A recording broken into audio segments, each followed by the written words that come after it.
I say this in the most amicable way, and that James Monroe then had the brilliant idea of decorating with French furniture, a man of taste. In fact, he was a former ambassador to Paris. Merci, chère Mélania, d'avoir souhaité faire un clin d'œil à cette histoire commune ce matin par le cadeau que vous nous avez remis. Dear Melania, to paying tribute to this joint history, thanks to the gift you kindly gave us this morning. Monsieur le Président, vous venez de rappeler, et nous l'avons fait ensemble ce matin, la profondeur, la force et l'intensité des liens qui unissent nos deux pays. Mr. President, you just reminded us, like we did earlier this morning, how deep, how strong, and how intense the relationship is between our two countries. Cette relation a commencé dès la Révolution qui vous a vu naître et par la Révolution qui nous a libérés, et tout au long de notre histoire commune par les guerres que nous avons conduites ensemble pour la liberté, pour nos valeurs. Cette relation, elle repose sur un socle inoubliable, des vies données, des enthousiasmes partagés. This relationship, from the very beginning, is rooted in the revolution that saw the birth of the United States of America and the revolution that freed us. All along our joint history, through the wars that we have led together for freedom and to defend our values, this relationship, which is based on all of our values. Et ce soir, je ne peux pas ne pas avoir une pensée pour le jeune Lafayette arrivant dans un continent qu'il ne connaissait pas, prêt à perdre la vie parce qu'il aimait la liberté. Et je ne peux pas ne pas avoir une pensée pour les dizaines de milliers de jeunes soldats américains qui, durant la Première Guerre mondiale, comme durant la Deuxième Guerre mondiale, sont venus mourir sur une terre qui n'était pas la leur, mais pour une liberté qu'ils chérissaient, parce qu'elle était un peu de leur liberté. And tonight, my thoughts go to the young Lafayette who came to risk his life because of his love for freedom. And my thoughts also go to the tens of thousands of American soldiers, young soldiers who gave their lives during World War I and World War II on a soil which was not theirs, but for this freedom which they cherished and which was theirs. Nous avons toujours été au rendez-vous de cette histoire commune. C'est pourquoi, aujourd'hui, nous n'avons pas d'autre choix que d'être à ce même rendez-vous. We have always been there for the appointments of this joint history, and this is the reason why today we have no alternative but to be there also for an appointment with history. Avec une volonté commune, de part et d'autre de l'océan, qui est de rendre nos pays plus forts, plus grands, diriez-vous, plus solides, mais en n'oubliant jamais que, tout en les rendant plus forts, notre tâche est toujours encore plus ambitieuse, encore davantage que cela. Notre tâche, à la tête des États-Unis d'Amérique comme à la tête de la France, est toujours un peu d'embrasser de cet esprit d'universel pour lesquels tant et tant de générations se sont sacrifiées. There is a joint willingness on both sides of the Atlantic Ocean to build our countries, to make them stronger, greater, you would say, and more solid. But let us not forget that our task, accordingly, is to always be more ambitious. Our task at the head of the United States and at the head of France is also about this touch of universality for which so many generations sacrificed themselves. Ces valeurs que nous portons, c'est celles que, mesdames et messieurs, ce soir dans cette salle, vous représentez parfaitement de là où vous êtes. Qu'il s'agisse de la culture, de la science, du sport, de la vie économique, comme de notre vie politique ou diplomatique. Il y a toujours quelque chose de plus qui vous habite ou que vous représentez, parce que vous êtes américain ou parce que vous êtes français. These values that we support, ladies and gentlemen, you very much represent them, you who are here with us tonight, be it in the field of culture, science, sport, the economic life, the political life, or diplomacy. There's always this little extra which you represent because you're French, because you're American. C'est pourquoi, Monsieur le Président, nous avons décidé l'un et l'autre de travailler ensemble pour nos pays et parce que nous sommes conscients d'un intérêt plus grand que nous qui nous oblige. C'est pourquoi nos militaires à qui je veux ici rendre hommage ont œuvré ensemble dans un cadre légitime il y a quelques jours. Et c'est pourquoi nous continuerons ensemble à œuvrer pour que partout, la stabilité, nos valeurs soient préservées. This is the reason why, Mr. President, we've decided to work together for both our countries, and also because this duty is about something that goes beyond us. And this is also the reason why our military took legitimate action. Patriotes et de toutes celles et ceux qui, de chaque côté de l'océan, se sont constamment battus pour nos valeurs. Laissez-moi porter un toast à la dette qui est la nôtre, celle d'être à la hauteur de leur sacrifice. Laissez-moi porter un toast au peuple américain, à son président et à vous, Madame la Première Dame. Laissez-moi porter un toast à l'amitié indéfectible qui unit nos deux pays, à l'amitié entre la France et les États-Unis d'Amérique. Please allow me to raise my glass to all our fellow citizens on both sides of the ocean who fought for our values. Please allow me to raise my glass. We have to be up to the debt and to that we owe them and up to their sacrifice. Please allow me to raise my glass to the friendship, the unbreakable friendship between France and the United States.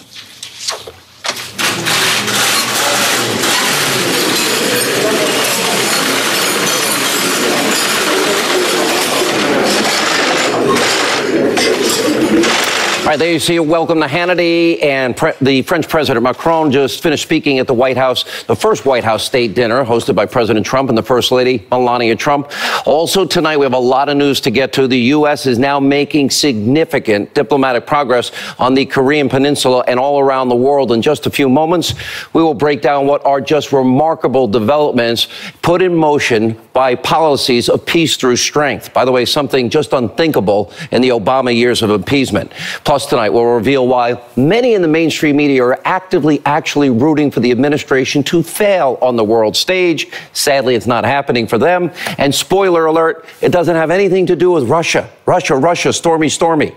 Next, we have a brand new damning report breaking right here on this show. Sarah Carter revealing that fired FBI Deputy Director Andrew McCabe may have actually given a stand-down order during the initial phase of the Clinton email investigation. Also, Chairman Goodlatte, Chairman Gowdy, they just struck a deal with the Department of Justice to turn over previously unreleased documents related to Hillary Clinton's private email server investigation. Now, we're going to analyze all of this and so much more in tonight's very important breaking news opening monologue. All right, as you just saw, President Trump moments ago wrapping up a toast with the French president at the first state dinner. Now, this special relationship blossoming between the president and President Macron, it's just one aspect as one of huge Trump diplomatic success. Now, the mainstream media won't report this, but the Trump administration, they are making incredible strides all over Asia. In fact, with every passing day, the U.S. is now getting closer and closer to holding direct talks with North Korea. Now, just this week, the dictator, Kim Jong-un, made a series of concessions, including the suspension of all ballistic missile testing, the closure of a nuclear development site, and North Korea's rocket man even dropped a demand that the U.S. troops leave the Korean Peninsula. Now, earlier today, President Trump lauded this progress and even had kind words for Kim Jong-un and his newfound willingness to compromise on the world stage. Watch this. Kim Jong-un he really has been very open, and I think very honorable from everything we're seeing. Now, a lot of promises have been made by North Korea over the years, but they've never been in this position. I hope that we will be able to deal in a very open and honorable fashion with North Korea. I started a process, and when I did, everybody thought I was doing it absolutely wrong. But in the meantime, for 25 years, people have been dealing and nothing happened, and a lot's happening right now. I think we're doing very well. Meetings are being set up, and I want to see denuclearization of North Korea. A lot of concessions have already been made. We have made no concessions, despite some of the media saying that I've made concessions. I haven't even discussed a concession. All right, naturally, instead of reporting the diplomatic progress on the Korean Peninsula, which the whole world gets safer, in order to trash the president once again and, of course, distract their viewers from Trump's undeniable initial success all over the world stage. Let's take a look at this. He said that North Korea's dictator Kim Jong-un has been very open and very honorable in how they have been dealing with, I guess, planning out their meeting to come. What do you make of that? It's quite a strong adjective to use for a dictator of a nation that imprisons its people. He talked about how great Kim Jong-un is being. You must talk about this just for a moment. Yeah. Did he call him a great leader? He didn't. I don't know if he used the word great leader. Honorable. He said honorable. Honorable. Yeah. And open. Call him honorable and open. I don't know if you can, in real terms, whether you can ever call him open. If any other president, Democrat or Republican, had used such words, Donald Trump would have been the first person to say it's outrageous to say that a dictator, to someone who represses all the human rights in his country, that lets his people starve, that takes Americans as hostage, is open and honorable. When I heard the word honorable, I thought of the Otto Warmbier's parents, who sat in these two seats with me just so many months ago talking about their son who was tortured in North Korea. How is Kim Jong-un honorable? There's nothing honorable about Kim Jong-un. He's a sociopath. Well, you just saw another example, the mainstream media attacking this president, no matter what he does. If he gave $10 million to every person on earth, they'd say, why not 11? I guess they forgot about all of Trump's peace through strength strategy and how it's working, where the United States, remember, we sent multiple carrier strike groups to the region. We increased the sanctions on this rogue regime. We pressured China, and they helped. Oh, yeah, and the president called out Little Rocket Man's terrible treatment of his own people in a very clear and public way without backing down. The media is not used to this. No one has shown more contempt for other nations and for the well-being of their own people than the depraved regime in North Korea. It is responsible for the starvation deaths of millions of North Koreans and for the imprisonment, torture, killing, and oppression of countless more. The horror of life in North Korea is so complete that citizens pay bribes to government officials to have themselves exported aboard as slaves. They would rather be slaves than live in North Korea. No regime has oppressed its own citizens more totally or brutally than the cruel dictatorship in North Korea. North Korea's reckless pursuit of nuclear missiles could very soon threaten our homeland. All right, time for a history lesson. Remember, it was only a few months ago the mainstream media said that Donald Trump's tough action, his rhetoric, it would result in a nuclear holocaust. This was their predictions. Watch this. The idea of a nuclear showdown with North Korea keeps you up at night? I would recommend deleting your Twitter app. He is not merely being cavalier with a threat about nuclear war. He's being cavalier in a way that makes him seem demented. These are the messages from a person who is not well, from a leader who is not fit for office. President Trump is goading Kim Jong-un to test a nuclear missile again, to prove its reliability, to show him wrong. And fundamentally, I think it comes across as two kindergartners who are jostling each other, except that each has nuclear weapons. Well, too late after 100,000 Americans die. After a nuclear holocaust. Or after a million die in Seattle. And that's where we are. This is not an exaggeration. Trump's comments about nuclear weapons have experts worried he could literally inadvertently trigger a catastrophe. Catastrophe. All right, let's get this straight. President Trump takes very tough action, and the media has a meltdown. This strategy actually brings Kim Jong-un to the negotiating table, talking about denuclearization of the entire Korean peninsula. The president makes encouraging remarks, and the media still has a meltdown. You know what the media didn't have a meltdown over? How about Obama's appeasement of the mullahs in Iran in what is probably the dumbest single deal in the history of mankind, where the United States of America, where your ex-president gave away $150 billion of your dollars, cargo planes full of cash and other currencies, to a regime that chants death to America, death to Israel on a weekly basis, burns our flag, burns the Israeli flag, all because of a promise from Iran to temporarily halt their nuclear weapons program, but they still got to spin their centrifuges, and we didn't get to inspect anything. That's the dumbest deal ever. You also didn't see a media freakout. Remember Bill Clinton? He said, there's a good deal for American people. His appeasement of North Korea, Kim Jong-il, Kim Jong-un's father. Remember this diplomatic dereliction? Take a look. This is a good deal for the United States. North Korea will freeze and then dismantle its nuclear program. South Korea and our other allies will be better protected. The entire world will be safer as we slow the spread of nuclear weapons. South Korea, with support from Japan and other nations, will bear most of the cost of providing North Korea with fuel to make up for the nuclear energy it is losing. And they will pay for an alternative power system for North Korea that will allow them to produce electricity while making it much harder for them to produce nuclear weapons. The United States and international inspectors will carefully monitor North Korea to make sure it keeps its commitments. Only as it does so will North Korea fully join the community of nations. Didn't work out too well. So it's time to learn from the failures on the world stage. Appeasement never works. It incurs aggression. Now, this is something former President Reagan knew all too well, which is why he refused to relent, refused to appease, refused to placate the Soviet Union, the former evil empire, as he described them.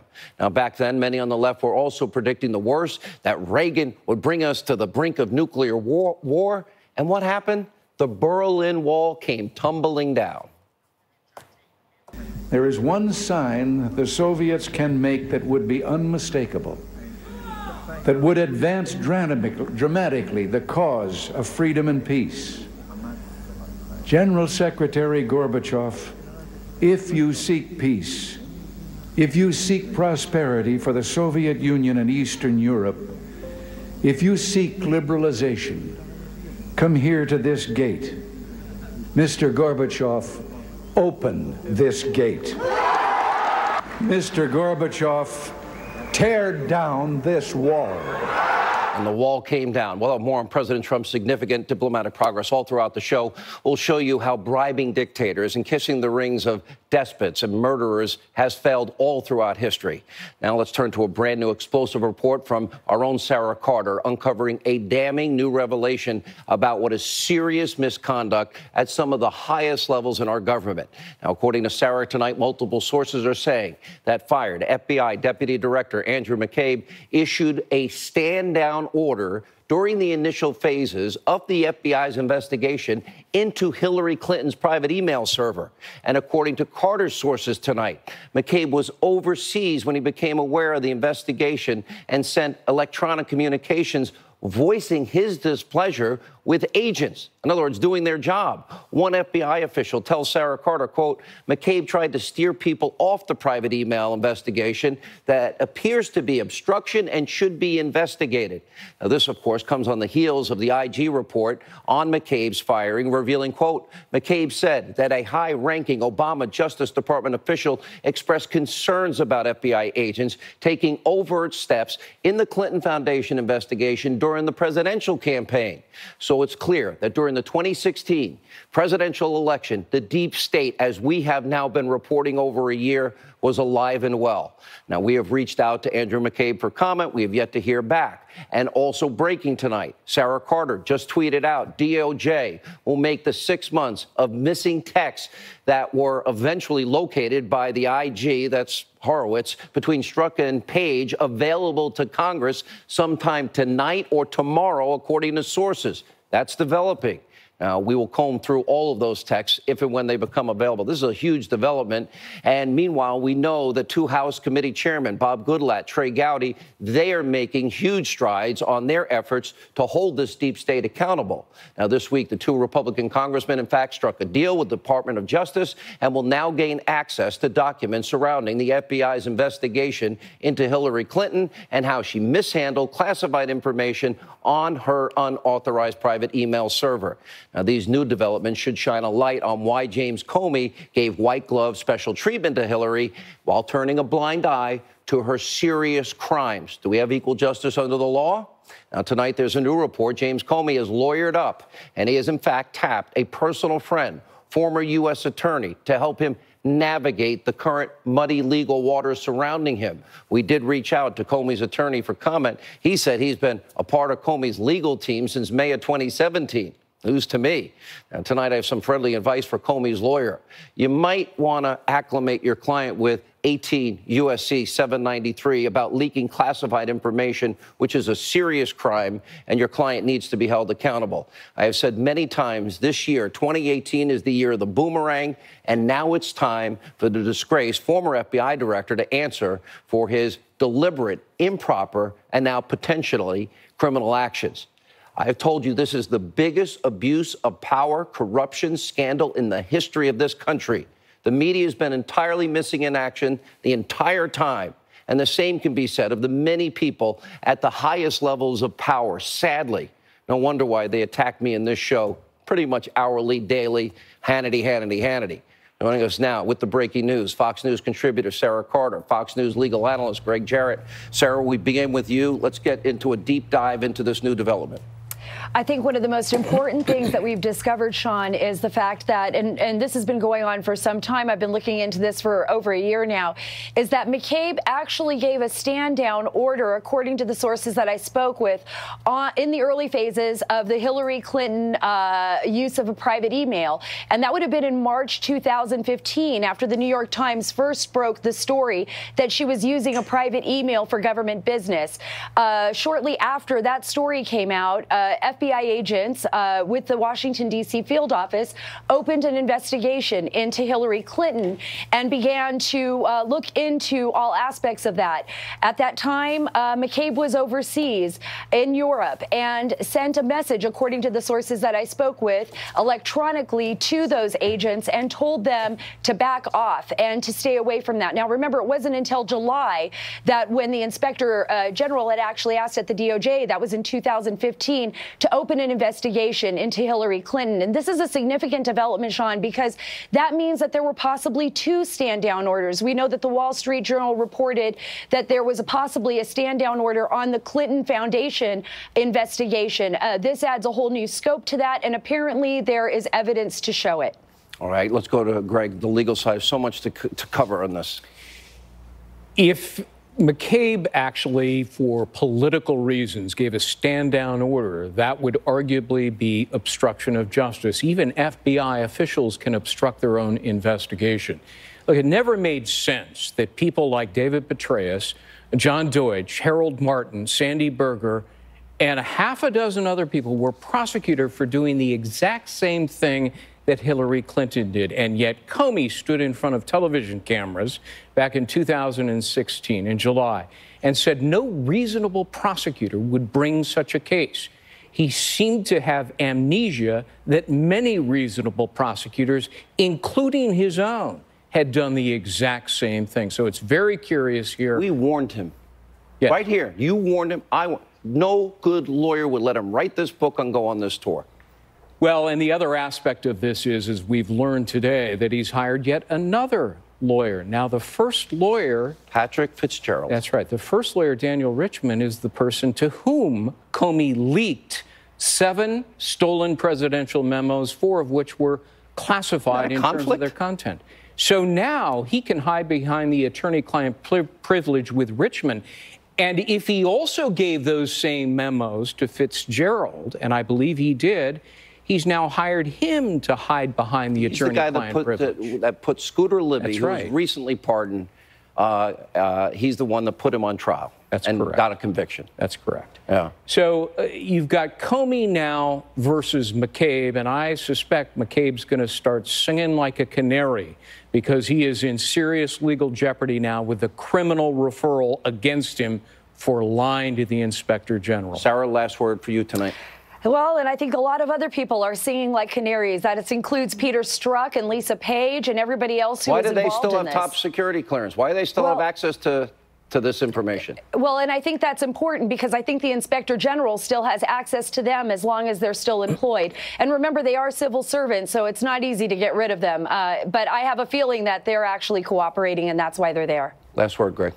Yeah, I think when the Inspector General report comes out and criminal referrals are made, plea deals are going to be had, and people are going to start flipping and incriminating and implicating other people. And one of those people may be James Comey, who's now hawking his book, pocketing millions of dollars.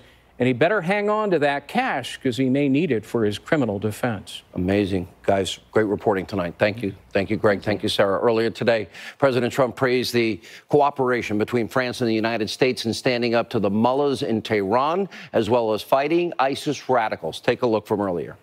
France and the United States also agree that Iran cannot be allowed to develop a nuclear weapon, and that regime must end its support of terrorism. All over, no matter where you go in the Middle East, you see the fingerprints of Iran behind problems. I also want to thank President Macron for France's vital contribution to our very successful campaign against ISIS. Here with reaction, former Deputy Assistant to the President and Fox News National Security Strategist Sebastian Gorka and NRA TV contributor, former Secret Service agent Dan Bongino.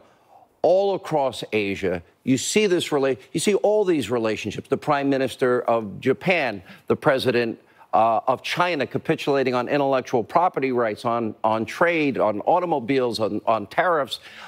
You see what was unspeakable, Dr. Gorka, an amazing alliance to combat Iranian hegemony between the United States, Israel, the Saudis, the Emirates, the Jordanians, Egyptians. Unthinkable in the Obama years. Yeah, and all of this in just 15 months. I mean, think about what he's achieved. We have NATO. We have the French Prime Minister within minutes of meeting the president on this state visit saying, you want us to spend more on our defense, to stop being freeloaders? You've got it. The NATO Secretary General has done the same. That's after decades of freeloading inside NATO. We've seen ISIS decimated in terms of the physical caliphate. We've seen all of our friends and allies reassured in Asia. It goes on and on and on. It's really quite stunning that these are the kinds of results that you would be proud of as a president at the end of your second term, maybe at the end of your first term, but not at the end of your very, very first term. The idea, just the idea that Sunni states, Arab Sunni states, are now cooperating hand in glove with Israel to deal with the threat of jihadi violence in the Middle East is stunning. Stunning. And it's interesting now, as the president isolated North Korea, we saw, Dan Bongino, what the North Koreans did. And the relationship, the good relationship that President Trump had with the president of China. That played a big part in all of this, and acquiescing on major issues. Now you see the same thing happening, the alliance created against the Iranian mullahs. Very different approach than backing up $150 billion in cash and other currencies in cargo planes. Yeah, Sean, I think one of Trump's assets has been his unpredictability. Now, listen, you can chalk that up to whatever you want. I mean, the left-leaning hacks in the media have been taking potshots at Trump on his foreign policy forever. You know, Sebastian's right. They mocked him over his approach to NATO. until these countries started making larger commitments to NATO. They mocked him over his approach to North Korea. Oh, he's going to get us into nuclear war. Now the North Koreans are coming to the table with at least talks. I don't want to oversell it for denuclearization. You can't deny the fact, Sean, that his relationship with China, the economic pressure he put on China due to his tariff threat, probably had something to do with this. But, you know, it's really, I mean, honestly, it's sad as an American to watch the media, and not all of them, there's a few of them who've kind of come around a little bit on this, but most of them just continue to mock this guy as some kind of a buffoon as he runs rings around what Obama did in 8 years. All right. I want to thank you both. Incredible night, incredible opportunity for the world, too. Appeasement never works. Peace through strength works. Again, we saw it with Neville Chamberlain versus Winston Churchill, all the people that were against Ronald Reagan, and we see it working here. Obama's appeasement didn't work. Clinton's appeasement didn't work. Unbelievable. All right, so much other breaking news tonight. Ed Henry has a live report on the president's high-stakes summit with the French president from earlier today, and Ainsley Earhart, and so much more. Straight ahead.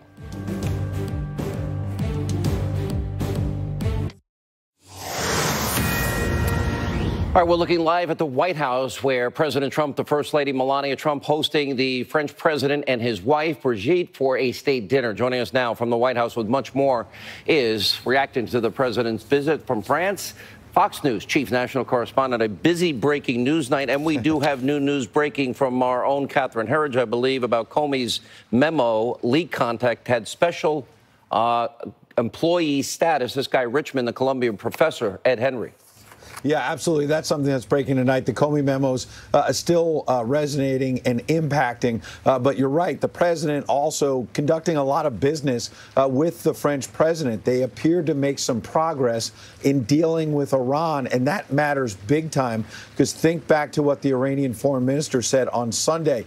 He basically threatened that if the U.S. pulls out of the nuclear deal, Iran is going to speed up its nuclear activities. So this is a big deal, because what happened tonight is Bob Corker, the Republican chair of the Senate Foreign Relations Committee, no ally of this president, was on Fox with her own Martha McCallum and was saying that he thinks the president is making some strong moves with his French counterpart, particularly on Iran, and that this may make the world safer. What the president appears to be developing is a compromise with President Macron of France on reshaping the Iran nuclear deal instead of scrapping it altogether. The president again today said the deal is insane and he wants to get rid of it if he has to, but added also if Tehran restarts its nuclear program, quote, you can mark it down. They will have bigger problems than they've ever had before. President Macron, meanwhile, largely supports the Obama brokered deal, but said today he wants to address President Trump's concerns by building on the original agreement instead of scrapping it altogether. Watch. Because this is a deal with decayed foundations. It's a bad deal. It's a bad structure. It's falling down. If Iran threatens us in any way, they will pay a price like few countries have ever paid. No matter what, it is rather about building a stable framework that will contribute to stability. It's not about tearing apart an agreement and have nothing, but it's about building something new that will cover all of our concerns. Now, these two leaders have also built some rapport, obviously, after those Syrian airstrikes you see that the U.S. and France conducted together as allies. But there's a split over how long U.S. troops should stay in Syria.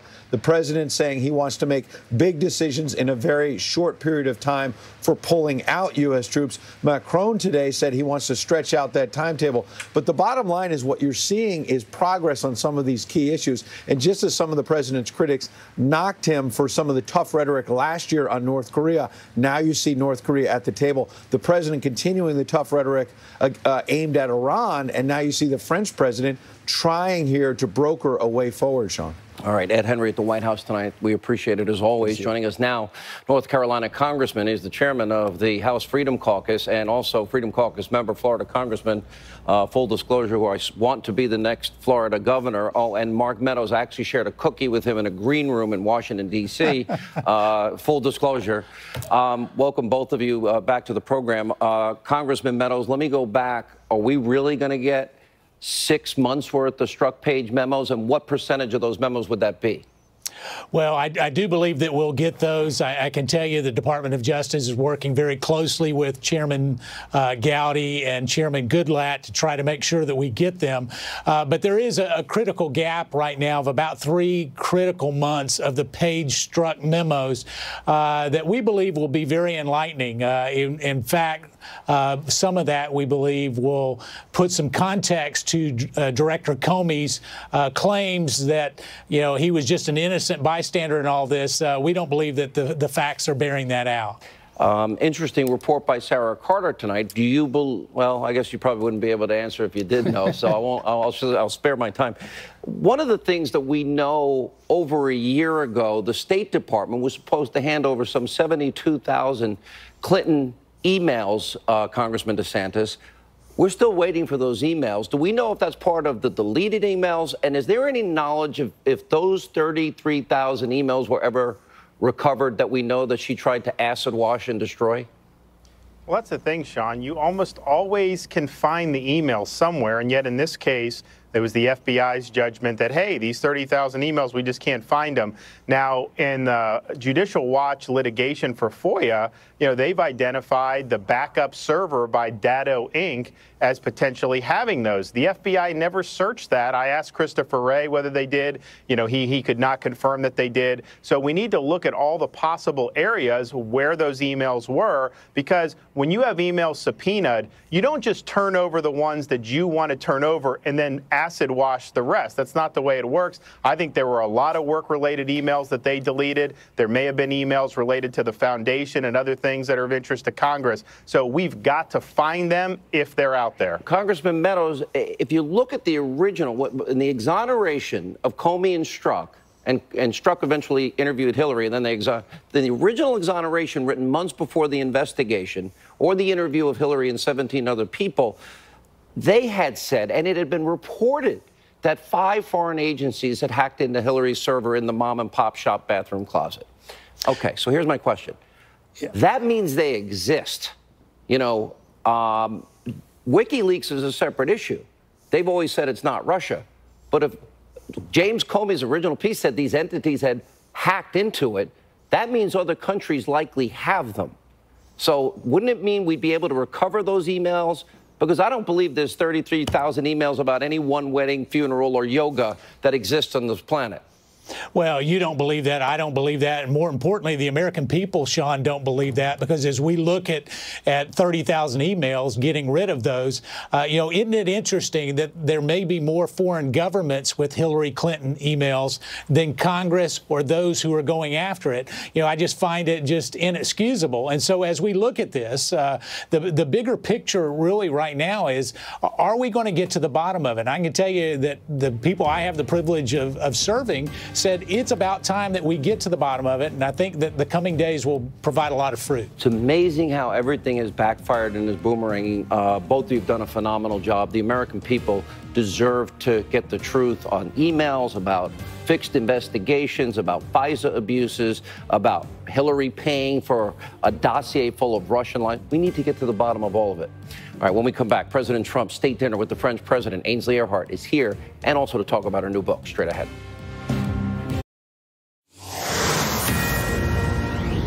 All right, Fox News Alert, you're looking live at the White House, where President Trump and the First Lady are now currently hosting the French president and his wife for their first state dinner, and the first state dinner of the administration. And according to White House Press Secretary Sarah Sanders, the First Lady planned every detail of it. And now with reaction. Author of the brand new book, it's out today, The Light Within Me, Fox and Friends co-host Ainsley Earhardt. Thank you. You were with us at the, first of all, congratulations on the book. Thank you so much. You were there at the inauguration. Remember that? Mm-hmm. And this is the first state dinner. And I couldn't believe everyone's clothes and the hat that Melania. Why do people go there all the time? To be honest with you, most of America is looking to see what she's wearing in a positive way. But some of the headlines, if you read them, it's trying to taint the story. Mm-hmm. These state dinners are really difficult to plan. Did you read Laura Bush's book? I don't know if you did, but I read it, and she went on and on about these state dinners and how much how much time and detail goes into each of them. If you're hosting France, you try to use the colors of their flag. You try to use a meal that has some French themes in them. You try to choose. You can't wear. Yeah, Sean, you're not invited for a reason. I'm wearing jeans. But so the headlines though today were Mediaite says armchair fashionistas had takes on Melania's giant hat, like she has an entire birdcage under there. Oh. Hollywood Reporter, is Melania Trump channeling Celine Dion, Beyonce? Time says Melania Trump's massive white hat has caused quite a stir. You know what? It's just mean. You know what everyone's saying? Everyone that I've talked to is saying, what a beautiful hat. She looks gorgeous. She has the last laugh. All right, so before you released your book, you were kind enough to give me a copy, and I had a chance to go over the book and read it. And I write wrote a little blurb for me. I did write a blurb, along with Tim Tebow. You have some pretty good friends, high-ranking friends in your life. Anyway, I said very few public figures would be this real. I mean, you talk openly about your Christian faith, you dedicate the book to Jesus, and you talk about this on the program. You talk about really hard things in your life, and you reveal all of these things. I could never do that. I'm more private. Tell us why, and tell us about the things in the book. Well, when HarperCollins came to me and they said, we want you to write a memoir about your faith, I thought a memoir is usually for someone who is 75 years old. I thought, I don't feel like I have had enough of a life, and I felt like it was I didn't want it to be all about me. But then when they say, we want you to talk about your faith, it's like God asking you to tell his story and what he's done in my life. And I can't say no to that. And I continue to say yes to God. I haven't always in every situation, but I've learned the hard way that if you don't say yes when God is nudging you to do something, then you won't be blessing someone's life, or you won't be giving him the glory that he deserves. So I had to say yes. You did a lot of assignments over the years for Hannity's America and for this program. I mean, we were terrible. I think you were expecting a child, and we sent you down to spring break with my brother-in-law. I was pregnant on the beaches of spring break, right. Yes. And you talk about that, but you also talk about it in relation to your own life. And this was a pretty powerful moment where you actually said to yourself, I'm not living the right way. Right. I was at a fraternity party. I was in a sorority. Half of my sorority, really strong Christians, I would say.